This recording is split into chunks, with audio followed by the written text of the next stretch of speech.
Irmãos amados, eu gostaria de conversar um pouco com vocês hoje sobre a oração mais importante da história.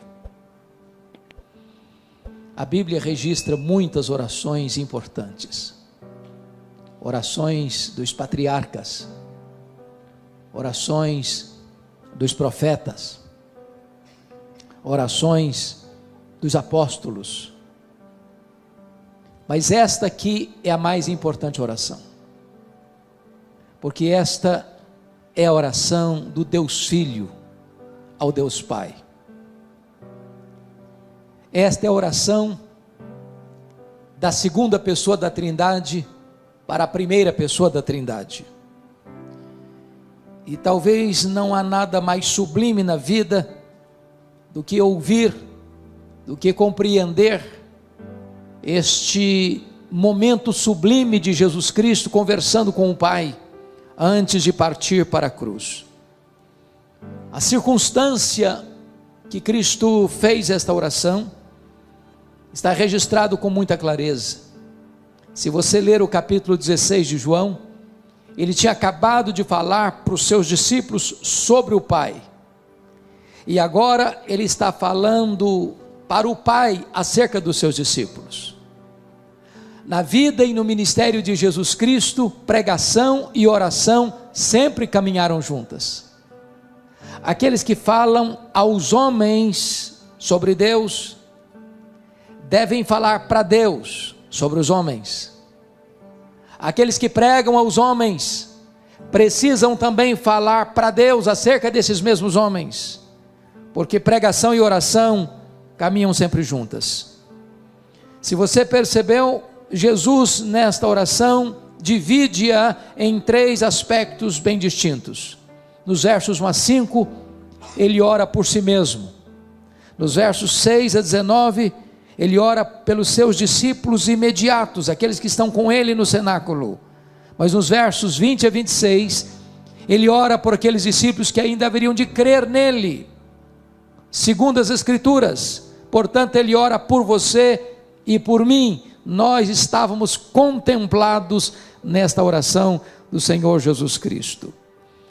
Se você notar o contexto imediato, Jesus já havia ali no cenáculo lavado os pés dos seus discípulos. Jesus já havia alertado Pedro de que ele o negaria naquela mesma noite. Jesus já havia desmascarado Judas Iscariotes.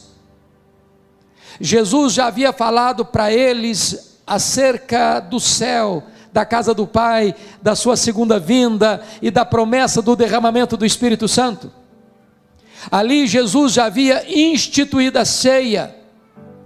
Ali Jesus já estava mergulhando na sombra da cruz, quando ele faz esta oração ao Pai, esta oração intercessória. Vale destacar que em momento tão agônico para Jesus, onde ele haveria de mergulhar sua alma na mais profunda angústia, que ele denomina de angústia de morte, onde o cálice da ira de Deus estava diante dele, ele não faz nenhum pedido nessa oração de qualquer livramento da dor, de qualquer livramento do sofrimento. Ele não pede nenhuma benesse material, temporal. O seu pedido é especificamente sobre bênçãos espirituais. Nesta oração de Jesus, ele se concentra em 4 assuntos: salvação, segurança, santidade e unidade. E eu gostaria então de tratar daquilo que estava no coração de Jesus, quando ele conversa com o Pai a nosso respeito. Primeiramente, vamos ver a primeira ênfase da oração, que é sobre salvação. E quando eu penso em salvação, e isso está nos versos 1 a 5, ele começa essa oração falando do instrumento da salvação, que é a cruz. Vejam vocês no verso 1, tendo Jesus falado essas coisas, levantou os olhos ao céu e disse: Pai, é chegada a hora, glorifica teu filho, para que o filho te glorifique a ti. Todos vocês sabem que a vida de Jesus se desenvolveu dentro de uma agenda estabelecida na eternidade, definida no céu, e ele vem à terra para cumprir rigorosamente esse cronograma. Quando solicitaram dele um milagre em Caná da Galileia, ele disse: não é chegada a minha hora. Quando foram prendê-lo, não puderam, porque não era ainda chegada a hora. Esta hora na agenda de Jesus tinha o seu ápice, tinha o seu cumprimento pleno na cruz do Calvário. Essa era a grande hora. Esse era o grande cronômetro de Deus estabelecido lá na eternidade. A grande hora era a hora em que ele daria a sua vida pela sua igreja, a hora em que o seu sangue seria vertido naquela cruz, a hora em que a paz e a justiça se beijariam no topo daquele lenho maldito, naquele tosco monte. Então ele está falando que esta hora havia chegado, porque na cruz o plano de Deus se cumpriu. Na cruz o projeto redentor de Deus se estabeleceu. Na cruz a vitória de Deus sobre o diabo ficou extremamente eloquente, porque foi lá que ele esmagou a cabeça da serpente. Mas se você perceber, Jesus está dizendo que a cruz haveria de ser o momento do Pai ser glorificado. Glorifica o teu Filho, para que o Filho te glorifique a ti. Entendamos isso, irmãos. Jesus glorificou o Pai de muitas formas: pela sua obediência, pelos seus ensinos, pelos seus portentosos milagres. Mas em nenhum lugar, em nenhum palco, o Pai foi mais glorificado no Filho do que quando o Filho estava vertendo o seu sangue naquela cruz. Aquela cruz foi o cenário mais eloquente do amor de Deus. Não há forma de Deus provar que Ele ama você com mais intensidade do que na cruz. Ele prova o seu próprio amor para conosco pelo fato de ter Cristo morrido por nós, sendo nós ainda pecadores. Não espere de Deus evidência maior de amor do que foi a cruz do Calvário. Ali o amor de Deus alcançou o zênite, as alturas mais excelsas. Mas também a cruz não foi apenas o palco do amor de Deus, a cruz foi o palco máximo da justiça de Deus. Porque Deus puniu o seu, o meu, o nosso pecado em seu Filho naquela cruz. E quando Deus estava punindo o nosso pecado no seu Filho, golpeando-o e agradando moê-lo naquela cruz, para que nós pudéssemos ser libertos da condenação eterna, nesse momento o Pai estava demonstrando a sua máxima justiça, ao mesmo tempo que revelando o seu máximo amor.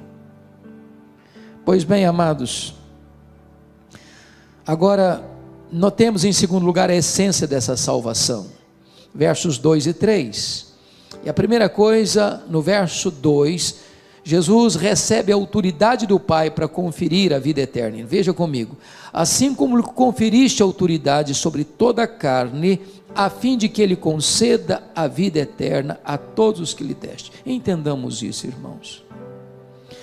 Não há nenhum outro ser que recebeu de Deus Pai autoridade no mundo para dar vida eterna, exceto Jesus Cristo.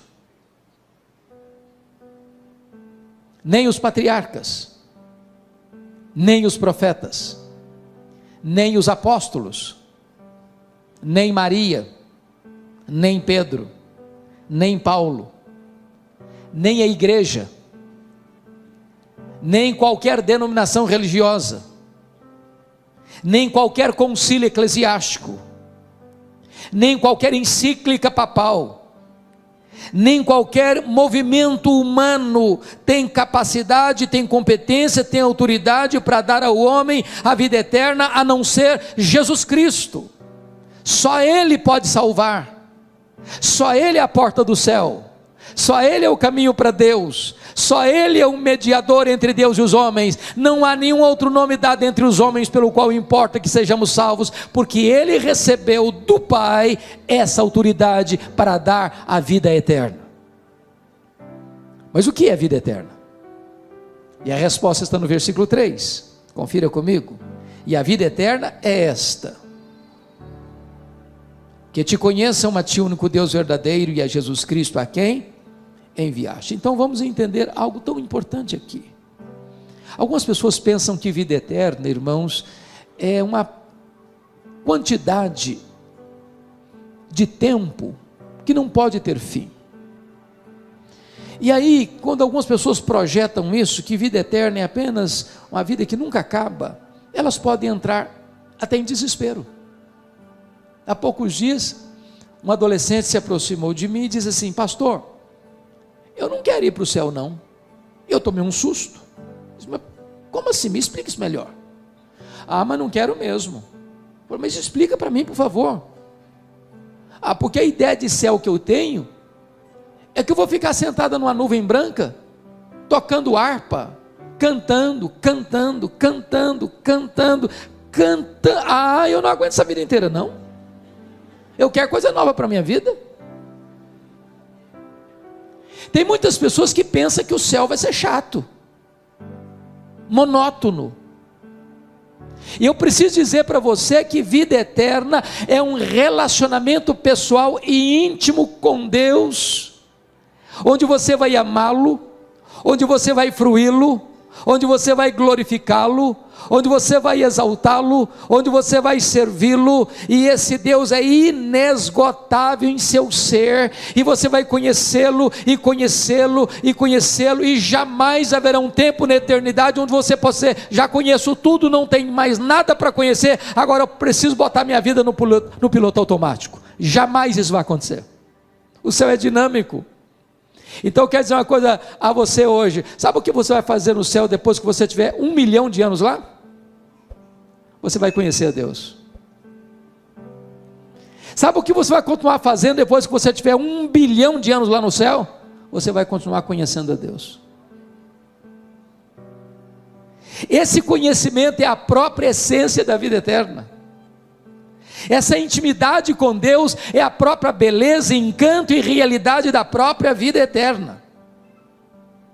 Então, notem comigo, em terceiro lugar, a consumação dessa salvação no versículo de número 4. Ele diz assim: eu te glorifiquei na terra, consumando a obra que me confiaste para fazer. Preste atenção na palavra consumando, porque esta foi a sexta e penúltima palavra do Senhor Jesus Cristo na cruz do Calvário, quando ele dá um brado, e diz: está consumado. E essa palavra na língua grega é a palavra tetelestai, está pago, está consumado, está concluído, não tem mais nada por fazer.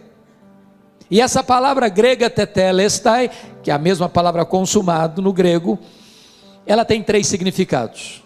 Primeiro, essa palavra era usada naquela época, quando um filho recebia uma incumbência de seu pai para fazer algum trabalho específico, e terminado esse trabalho, o filho chegava para o pai e dizia assim: papai, tetelestai, papai, eu concluí a obra que tu me confiaste para fazer. Quando Jesus está morrendo na cruz, ele está dizendo: papai, eu terminei a obra que tu me confiaste para fazer, morrer por amor daqueles que tu me deste, está concluída essa obra.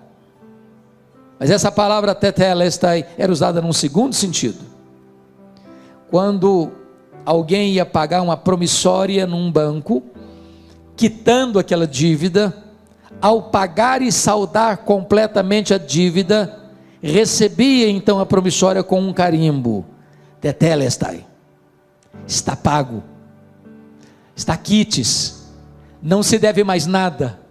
Eu quero dizer para você que crê no Senhor Jesus Cristo, que se você realmente crê nele, então a sua dívida foi quitada na cruz do Calvário. então você está quites com a lei de Deus, então você está quites com a justiça de Deus, então já nenhuma condenação pesa mais sobre a sua vida. Tetelestai. Mas essa palavra tetelestai tinha um terceiro significado no grego. Essa palavra era usada quando você comprava um bem imóvel, uma casa, uma propriedade, e ao receber a escritura registrada, porque você já saldou todos os compromissos financeiros, essa escritura recebia um carimbo, tetelestai, agora é seu de direito e de posse. Eu quero dizer para você que quando você creu no Senhor Jesus Cristo, é como se Deus estivesse dando para você uma escritura do céu, registrada, dizendo, pertence a você, de direito e de posse, toma posse da vida eterna. A obra de Cristo foi concluída na cruz, e é isso que Jesus Cristo está dizendo para nós no versículo 4. Mas notem comigo o versículo 5, que trata da recompensa da salvação. E agora glorifica-me, ó Pai, contigo mesmo, com a glória que eu tive junto de ti, antes que houvesse o mundo. Prestem atenção, irmãos, a Bíblia não detalha como é que era esta glória que o Filho tinha com o Pai, antes que o mundo fosse criado. Agora imagine, que Deus criou todas as coisas, e o centro do céu é Jesus. Os anjos adoram a Jesus, eles servem a Jesus. Tudo aquilo que jamais olho viu, ouvido ouviu, todas as riquezas e belezas inefáveis, indescritíveis, toda a bem-aventurança, toda a glória do céu, que Ele deixou para vir aqui se encarnar, pisar o nosso chão, vestir a nossa pele, beber a nossa água, comer o nosso pão, chorar a nossa lágrima, sentir a nossa dor e carregar sobre o seu corpo o nosso madeiro, Ele está tomando de volta. E agora diz, Pai, glorifica-me com a glória que eu tive junto de ti, antes que houvesse mundo. Ele que pagou o preço pela nossa redenção, agora recebe a recompensa. É o que Paulo escreve em Filipenses capítulo 2, ele se esvaziou, ele se humilhou, ele assumiu a forma de servo, ele se humilhou até a morte, morte e cruz, pelo que também o Pai o exaltou sobremaneira, e lhe deu o nome que está acima de todo nome, para que o nome de Jesus se dobre todo o joelho, nos céus, na terra e debaixo da terra, e toda língua confesse que Jesus Cristo é Senhor, para a glória de Deus Pai.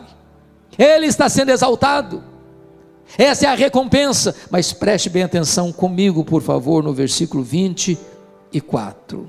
Você pode ler o verso 24 comigo? Vamos juntos? Você que tem versão atualizada, vamos lá? Pai, a minha vontade é que onde eu estou, estejam também comigo os que me deste, para que vejam a minha glória que me conferiste, porque me amaste antes da fundação do mundo. Preste atenção nisso. Você que vai para o céu, e se você creu em Jesus, você está embarcando para lá, passaporte garantido, entrada garantida, posse garantida, você vai contemplar toda a glória que o Pai conferiu ao seu Filho. Você não só vai ver, você vai usufruir. Nada que possa se referir neste mundo como belo e encantador pode ser comparado com aquilo que Deus preparou para você. E você vai ver isso, e você vai experimentar isso, e você vai usufruir isso para sempre e sempre e sempre.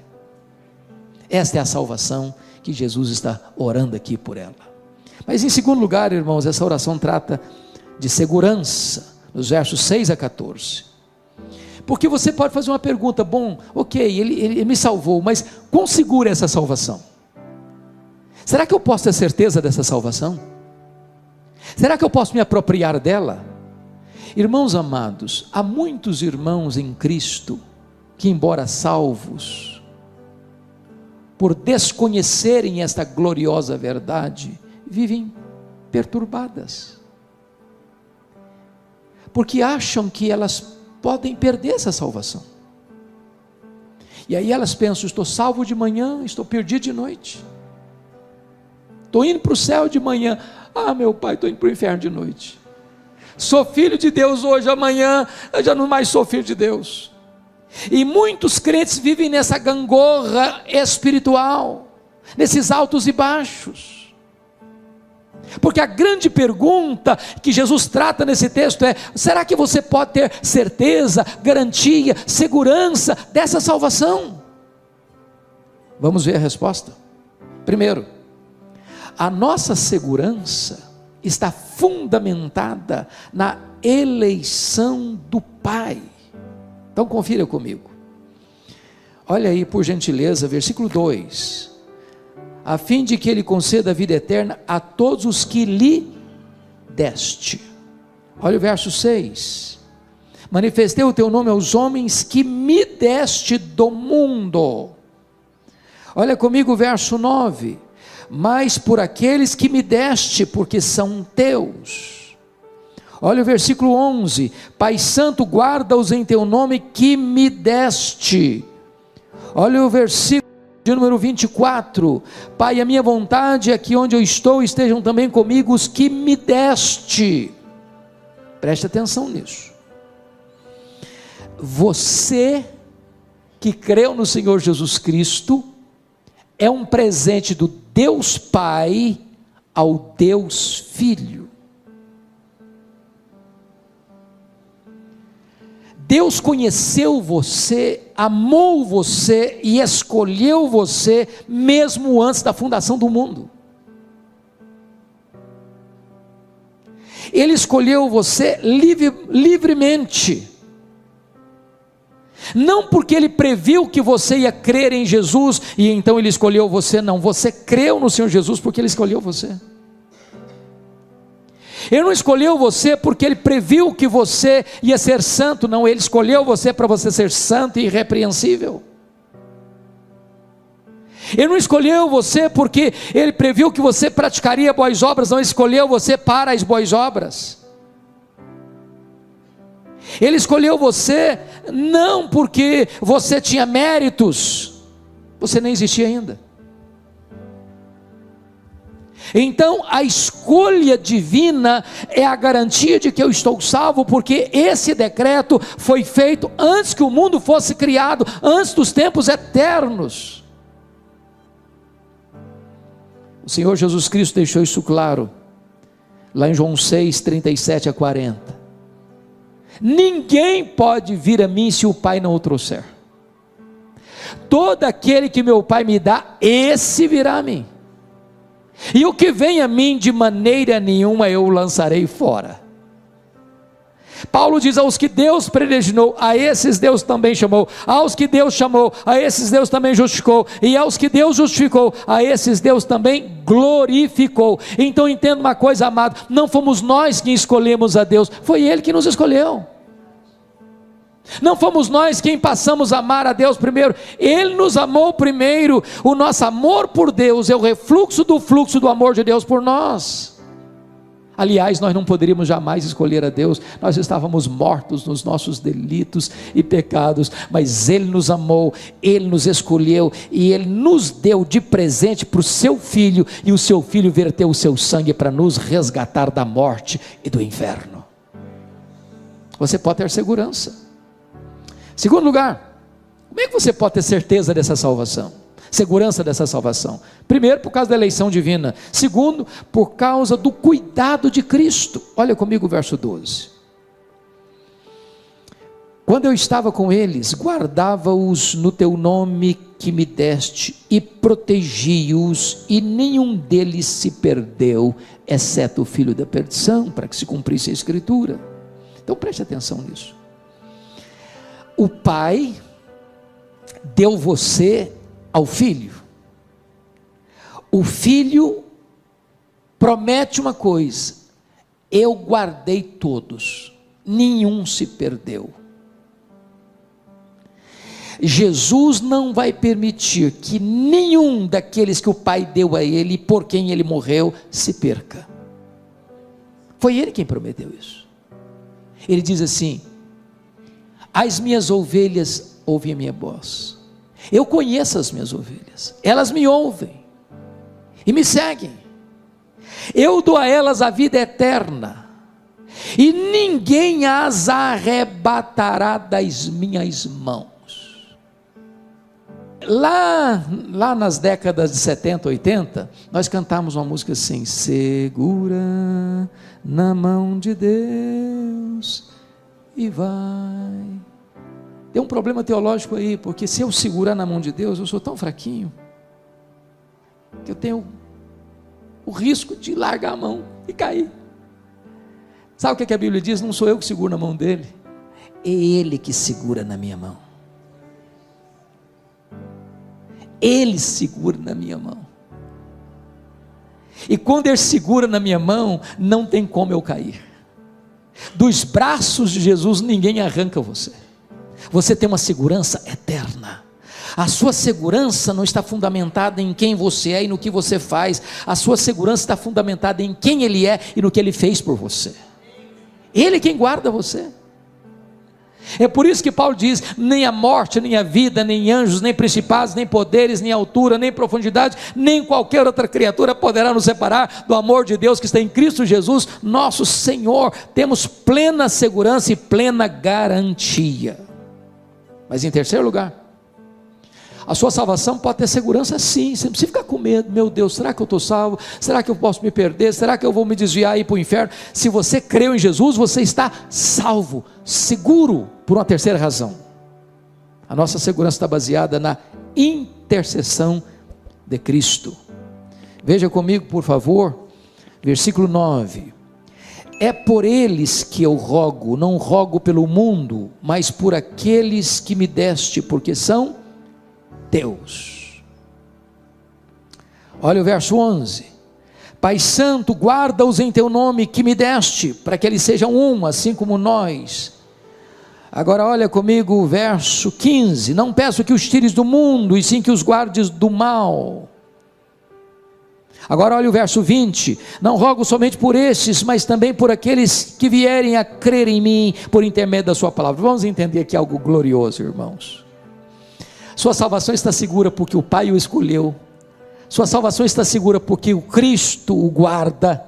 E terceira, sua salvação está garantida porque Jesus Cristo é o seu intercessor. Quando ele termina o seu ministério aqui no mundo e volta para o céu, ele lá no céu está exercendo o ministério de sumo sacerdote. Quando você grita por socorro, ele vem ao seu encontro e cerca você com o seu cuidado. Quando o inimigo acusa você diante do tribunal de Deus, ele se levanta como advogado justo, e não há a mínima chance do inimigo condenar você ou culpar você, porque está escrito assim: quem tentará acusação contra os eleitos de Deus? É Deus quem o justifica. Quem os condenará? É Cristo Jesus quem morreu, ou antes quem ressuscitou, o qual está à destra de Deus e também intercede por nós. Vamos entender isso. Quem tentará acusação contra os eleitos de Deus? É Deus quem justifica. Bom, é uma linguagem jurídica. Você e eu estamos acompanhando muito de perto toda a situação de problemas jurídicos no Brasil, mormente depois da Lava Jato. E você vê uma pessoa às vezes que é condenada na primeira instância, mas é absolvida na segunda instância, ou ela é inocentada na primeira instância e se apela para a segunda, e a pessoa é condenada na segunda instância ou na terceira instância até a quarta instância. Quando Paulo diz assim: quem tentará acusação contra os eleitos de Deus? É Deus que o justifica. Está dizendo o seguinte: a sua justificação aconteceu no Supremo Tribunal Federal do céu. Não há instância superior para se apelar, para mudar esse julgamento. O seu julgamento, no sentido de que você está quites com a lei de Deus e com a justiça de Deus, não pesa condenação sobre você, foi feita na última instância do tribunal celestial, no supremo pretório divino. Não há chance de você ser condenado, porque Deus, o supremo juiz, declarou você já sem culpa, e por uma base legal, um outro alguém morreu no seu lugar, pagou a sua dívida, levou sobre si o seu pecado e recebeu no seu corpo a punição que você devia receber. Se Jesus recebeu a punição por você, você está quis com a lei de Deus, quis com a justiça de Deus, não pesa mais condenação sobre a sua vida, sua salvação está assegurada. Mas veja você, que Jesus agora está intercedendo também por situações da nossa jornada aqui. E por que ele intercede? Confira comigo o versículo 15. Não peço que os tires do mundo, e sim que os guardes do mal.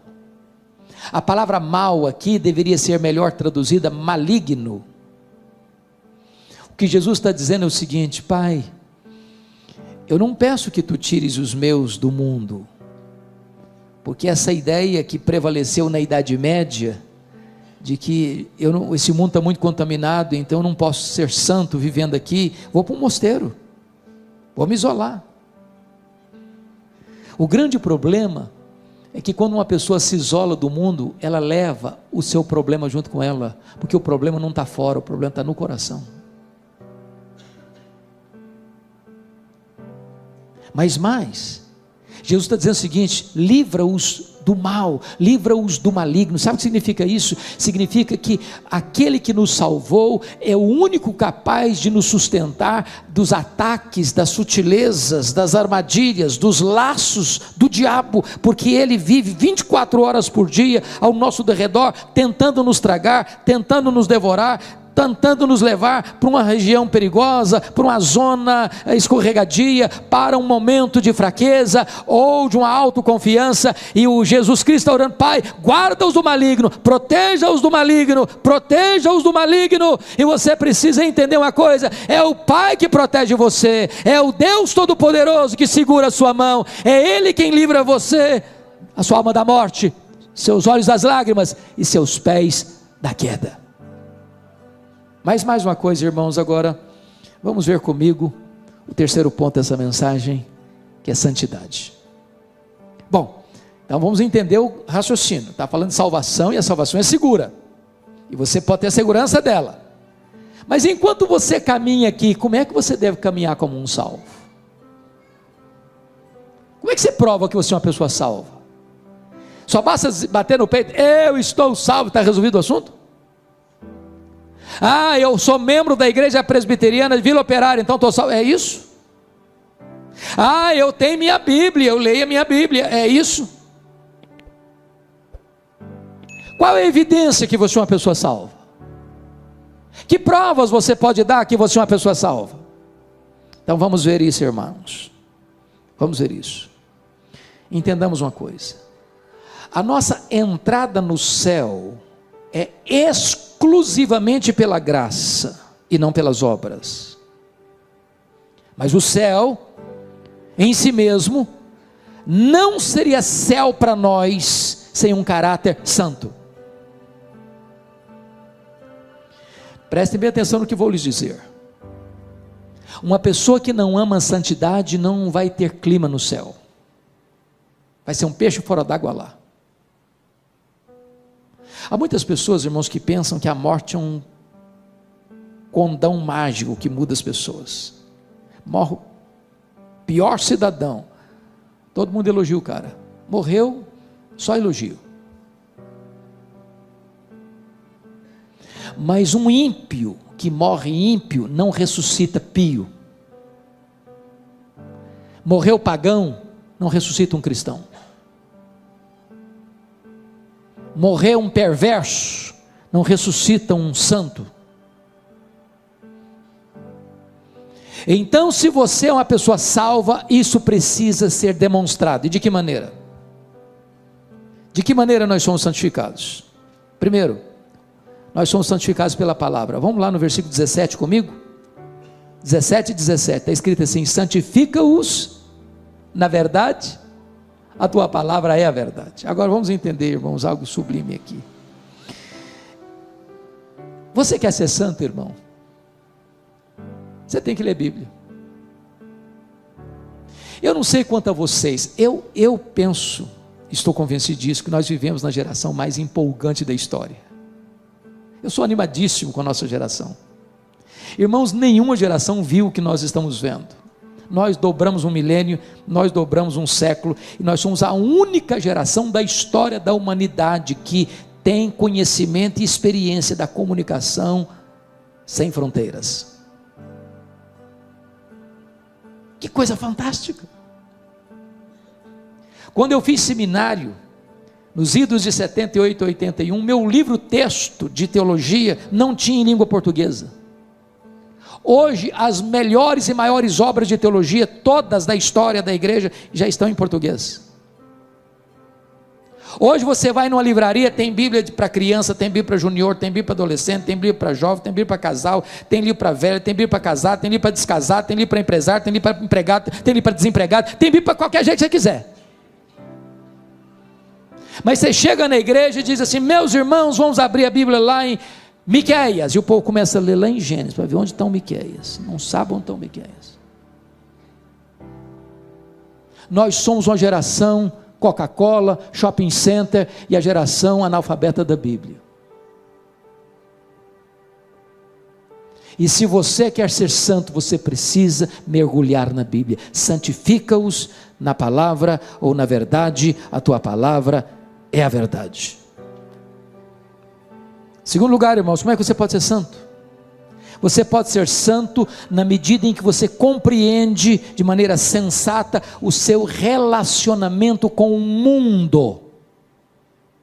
Mas vamos entender o que é mundo, porque muita gente pensa que mundo é não cortar o cabelo, é não usar batom, mulher não usar brinco, usar adereços, não ir na praia, não jogar futebol, não assistir um jogo de futebol. Tem muita gente que pensa que mundo é isso. Mundo, irmãos, não é físico, mundo não é tangível, mundo é um sistema, mundo é uma cosmovisão, mundo é um conjunto de valores contrário aos princípios absolutos da palavra de Deus. Você liga a sua televisão e você vai ver lá um filme, uma telenovela, ou uma reportagem, ou isso, aquilo, outro. Você vai perceber que muitas vezes aquilo vem num viés contrário aos parâmetros e aos princípios de Deus. Isso é mundo. Como é que você vive com isso? Então preste atenção. Primeiro, versículo de número 16, confira comigo. Eles não são do mundo, como também eu não sou. Bom, é chocante eu afirmar isso para você, mas você não é do mundo. E eu não estou dizendo que você é um ET.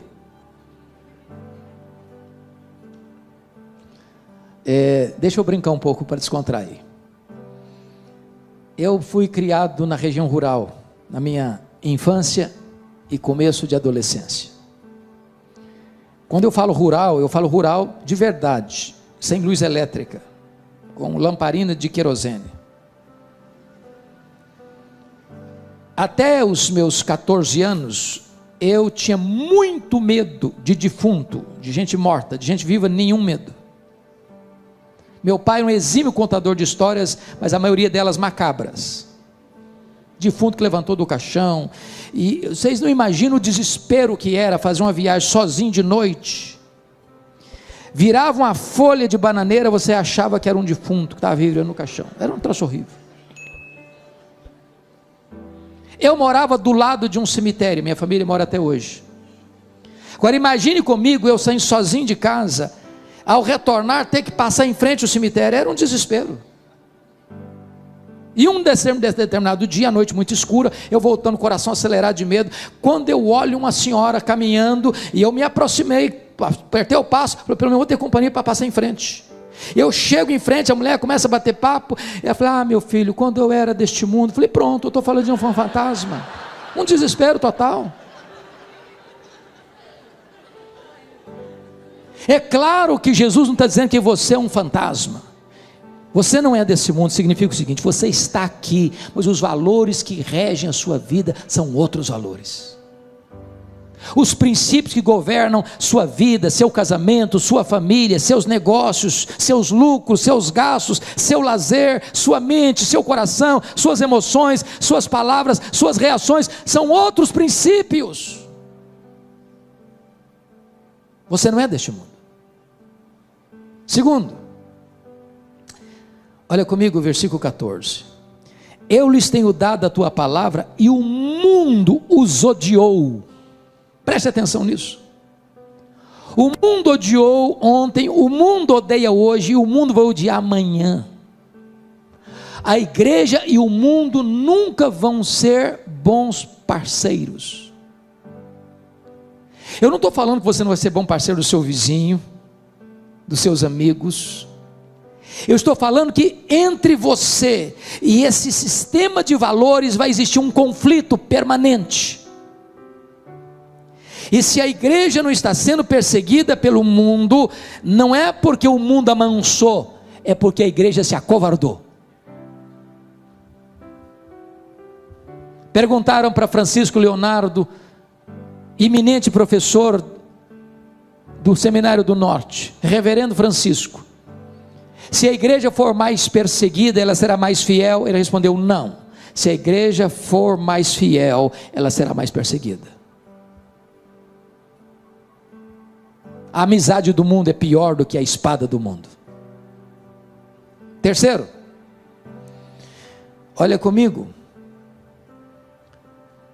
o versículo de número 11, estamos no mundo, mas nós somos guardados do mundo. Versos 11 a 15, ele está exatamente tratando dessa questão de você estar no mundo, mas ser guardado do mundo, estar no mundo, mas ser protegido do mundo, de você conseguir ligar a sua televisão e assistir um jornal, mas não permitir que aqueles valores subliminares, ou que estão por trás dos bastidores, mexam com o seu coração, determine a sua mente. Você está hoje em qualquer frente da vida, seja no comércio, seja na indústria, seja no campo, seja na academia, seja onde for, você está lidando com esses valores, mas você está permanecendo firme pelos valores do céu, pelo diapasão do céu. Você é guardado do mundo. Mas notem mais, agora confira comigo o versículo 18, esse 18 é magnífico. Você pode ler o 18 comigo? Vamos juntos? Assim como tu me enviaste ao mundo, também eu os enviei ao mundo. Então preste atenção que tem uma missão e tem uma estratégia. A missão é: Jesus nos envia de volta ao mundo. Mas qual a estratégia? Assim como o Pai me enviou ao mundo, eu também vos envio. Então preste atenção. Você é crente? Ok. Você não pode viver num gueto. Você não pode viver separado, isolado. Você precisa ter amigos. Você precisa se relacionar com pessoas. Você não pode se fechar dentro de 4 paredes. É lá fora que você vai viver a sua vida cristã, convivendo com as pessoas, relacionando-se com as pessoas, influenciando pessoas. Você é o sal da terra, você é a luz do mundo, você é um luzeiro a brilhar. É lá que você vai marcar a sua influência, nos seus relacionamentos, nos seus contatos, sendo uma bênção, sendo um bom vizinho, sendo um bom marido, sendo uma boa mulher, sendo uma boa esposa, sendo um bom filho, sendo um bom pai, sendo uma boa mãe, sendo um bom empregado, sendo um bom patrão, sendo um bom comerciante, sendo um bom amigo. E enquanto você se relaciona, você é luzeiro de Deus a brilhar onde você está. Mas vamos fechar, vamos concluir, irmãos, com o último assunto. Falamos de salvação, falamos de segurança, falamos de santidade. Último ponto: unidade. A pergunta agora é: bom, se Deus nos salvou, e se nós temos segurança dessa salvação, e se nós devemos viver em santidade, como é que eu me relaciono com os outros irmãos que são crentes como eu? Então vamos olhar isso. Unidade. Versos 21 a 26. Primeiramente, o que não é unidade.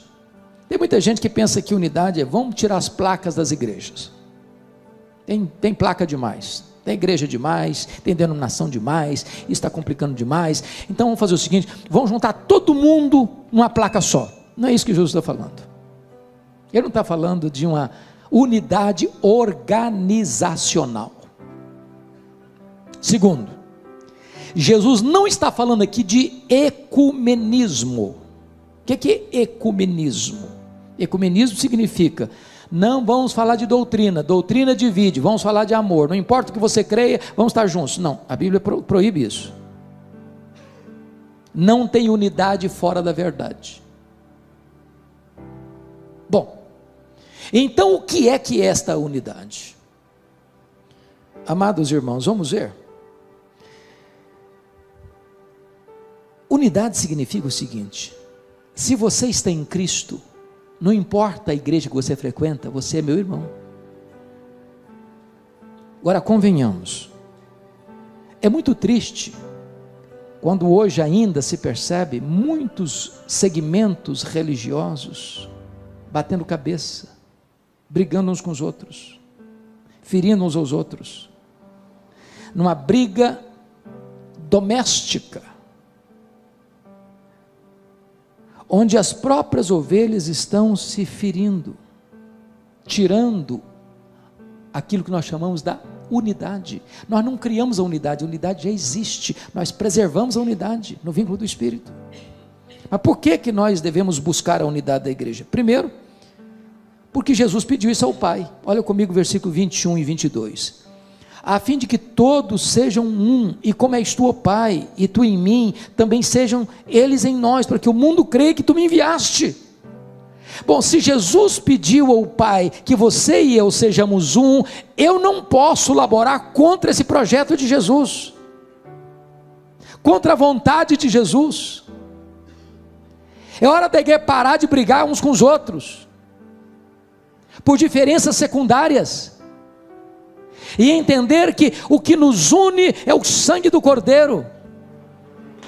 Só existe uma igreja, irmãos, só existe uma noiva, só existe um rebanho, só existe um corpo de Cristo. E essa igreja não é a presbiteriana, não é a batista, não é a metodista, não é a wesleyana, não é a assembleiana, não é a católica, não é nenhuma denominação. Certa feita, John Wesley, o grande avivalista do século XVIII, teve um sonho, e ele sonhou que ele foi ao inferno. E aí ele perguntou assim: tem metodista aí no inferno? Respondeu: está cheio. E presbiteriano tem? Falei: tem muito. Tem católico? Tem demais. Ele ficou escandalizado. Aí no sonho dele foi para o céu, perguntou lá assim: tem metodista aí no céu? Tem não. E presbiteriano? Tem também não. Tem católico? Também tem não. Falou: mas quem tem aí então? Apenas aqueles que foram lavados no sangue do Cordeiro. Esta é a igreja, irmãos. Nós estamos separados em placas, e não estou dizendo que nós vamos jogar as placas fora. Nós amamos a nossa igreja, nós amamos a nossa denominação, e nós defendemos a nossa denominação, cada um de nós aqui, mas o que nos une é o sangue do Cordeiro. Se estamos em Cristo, somos um. Segundo lugar, irmãos, por que nós devemos buscar a unidade? Por causa da nossa origem espiritual. Olha aí comigo o verso 21, a fim de que todos sejam um, e como és tu, ó Pai, em mim e eu em ti, também sejam eles em nós. Agora preste atenção, se eu sou filho do Pai, se eu fui remido pelo Filho, e o Pai e o Filho são um, e o Filho pede ao Pai para que nós também sejamos um, então por causa da nossa origem espiritual, eu não posso laborar contra o meu irmão, brigando com o meu irmão, machucando o meu irmão, falando mal do meu irmão, dividindo-me do meu irmão. Eu sou um com ele, tem o mesmo sangue. O sangue do Cordeiro nos lavou do mesmo jeito. Terceiro, por que nós devemos ser um? Nós devemos ser um por causa da nossa missão no mundo. Olha comigo, por gentileza, o que ele vai dizer no versículo 21, a fim de que todos sejam um, e como eu estou, Pai, em mim, eu em ti, também sejam eles em nós, para que o mundo creia que tu me enviaste. Aqui está, meus irmãos, o que Francis Schaeffer chamou de apologética final.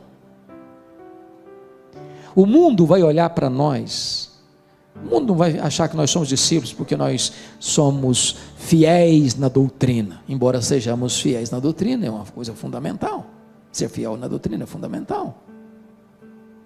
O mundo só vai olhar para nós, não, eles são discípulos de Cristo mesmo. Olha como é que eles se amam. Olha como eles caminham juntos. Olha como eles cuidam dos outros. Quando o mundo olhar para a igreja e ver que a igreja se ama, que os crentes se amam, que eles são um, o mundo vai dizer, é verdade, o que eles pregam é verdade, eles pregam a coisa que eles vivem, isso funciona na vida deles, e nós precisamos experimentar o que eles já experimentaram. Não tem melhor plataforma evangelística da igreja do que viver o evangelho, e viver o que Jesus rogou ao Pai, para que nós vivêssemos, para que nós fôssemos um. Agora preste atenção, eu preciso ilustrar isso para você entender. Eu acho que a melhor ilustração que eu já encontrei para essa unidade, eu encontrei em Juan Carlos Ortiz, pastor argentino, no seu livro Como Fazer Discípulos, Ser e Fazer Discípulos.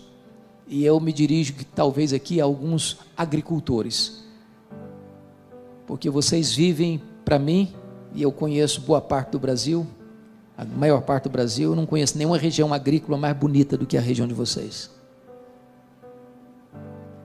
Então ele ilustrou da seguinte maneira: pense, você está arrancando um pé de batatas inglesas, esses tubérculos, apreciados no mundo inteiro.